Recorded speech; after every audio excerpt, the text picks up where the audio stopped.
So, red flag number one is mirroring. So, what is mirroring? Mirroring is when someone mirrors back to you what you're doing. Now, in a healthy exchange, this is done organically over time, where if you're in sync with someone, maybe they put their hand in your chin and you put your hand in your chin. This is deliberate though. If you're with any kind of toxic, manipulative person, they are doing this on purpose to build trust very quickly, and they will often do things. Like say you like a movie, they love that movie, that's their absolute favorite movie. They'll go really over the top with it. It's not about having things in common, it's really making it extreme, and they're really becoming who they think you want them to be. So, red flag number two is love bombing. So, love bombing is kind of an extension of mirroring, where mirroring kind of starts off more casually. Love bombing is where they're really, really just bombarding you. It's literally bombing you with love. And I talked about this in my cult video, how cults do this to get you in. So it feels really good, especially if you don't know what it is. They might bring you flowers every day. They might be calling you constantly, texting you constantly. And this is not a toxic thing if it's over a period of time you've got to know somebody. But it is not healthy if it's right from the beginning. Like you've literally had one date with this person. Yeah, sure, they could send you a text the next day. I really enjoyed your company. I would you like to go out again? But not leave you like 20 texts. And that's the difference. They are bombarding you. They are not giving you a chance to think. They're not giving you time to digest and think about what took place. It's like they're trying to rush you. They're trying to rush you into a relationship. And that's what love bombing is where you feel very rushed. It's almost like there's this extreme sense of urgency. And there never should be urgency getting to know somebody.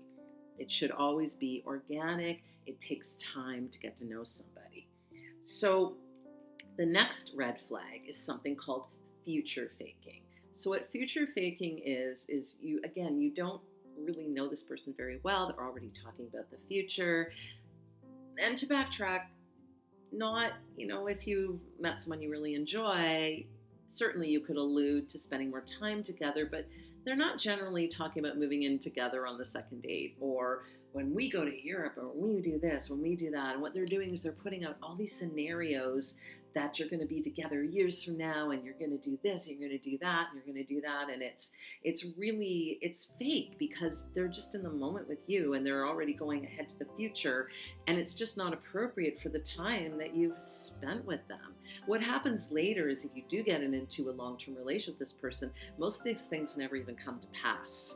It'll be, we're going to go to Greece, and we go to Greece, and then it never happens. So that's what the faking part of the future faking is, that a lot of that stuff never happens anyway. But if it happens really early on, that is a huge red flag. And then number 4 is speaking badly of others. If they are bad-mouthing their ex, bad-mouthing everyone's terrible. It's not about being honest. It's not about sharing a bad experience they had. But usually when people do that, they're tempering it with their own experience. It doesn't feel like they're saying bad things about this person. There's a huge difference between saying, my last relationship didn't work out because it turned out that person was abusive, right? And kind of leave it at that. And then maybe once you get to know them better, you can talk about it more. And generally they're talking more about how they felt and what happened. They're not going on and calling that person terrible names and, she's such a bitch and he was this, and really just saying all these terrible things about somebody. And then it's always that person's fault. Everything is that person's fault. And then usually there's a pattern of that as well. They're generally not bad-mouthing just one person. They're going to be bad-mouthing a lot of people. Which brings us to red flag number 5. And this happens a lot, particularly with a more overt, grandiose narcissist. Lots of boasting, lots of ego. I am the best at this. I'm the greatest at that. I won this contest. Nobody else came close. There's nothing wrong with being proud of your accomplishments, but generally they don't feel like they're boasting, and it can take over a period of time getting to know someone. This is, I was the best in my class. I was the greatest actor my teacher had ever seen. I was the best singer anyone had ever seen. I went through, the roof with this. Everything went viral that I posted. It's always they're the best, they're the best, they're the best at absolutely everything. They cannot do any wrong. That is the really obvious, grandiose one.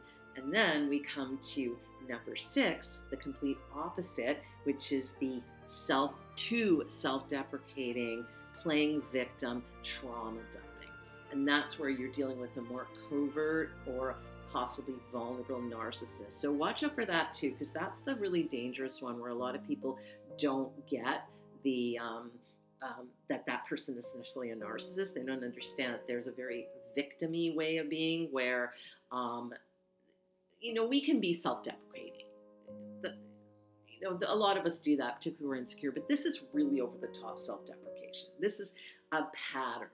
Because again, we're looking for patterns. We're not looking for one-offs. We're not looking for, they boasted about that one thing or they did this one thing. We're looking at patterns. So if this person is just beating themselves up constantly, and really they're not just beating themselves up because they're depressed or they're sad or they have low self-esteem. This is because they're fishing. They want you to correct them. So in other words, they might say something like, I know I'm just not very lovable. I've never been a very lovable person. Nobody loves me. You don't love me, right? So they're kind of fishing. And that's a big difference between someone just being down on themselves. So it's really learning to tell the difference between when someone's just going through a rough patch and they're beating themselves up, or someone's doing it to get something from you. And that takes some practice, but you will start to recognize it as you watch, because they will do this not only with you, but with other people, and it'll be a consistent pattern. So that's what I wanted to really bring up is, again, the patterns. A lot of people think that, we're all calling people, everyone's a narcissist. This isn't about once in a while behavior. This isn't somebody with big ego. This is lack of empathy and toxic behaviors that are consistently toxic. That is the difference between someone just being, maybe even having slight narcissist tendencies, maybe just having other disorders, or maybe just having, certain depressed or anxious or low self-esteem. This is somebody who it never changes and it gets worse. So that is the difference. And those can really save you a lot of hurt, a lot of pain, and if they're dangerous, possibly your life. Thanks for watching, and I'll see you in the next one.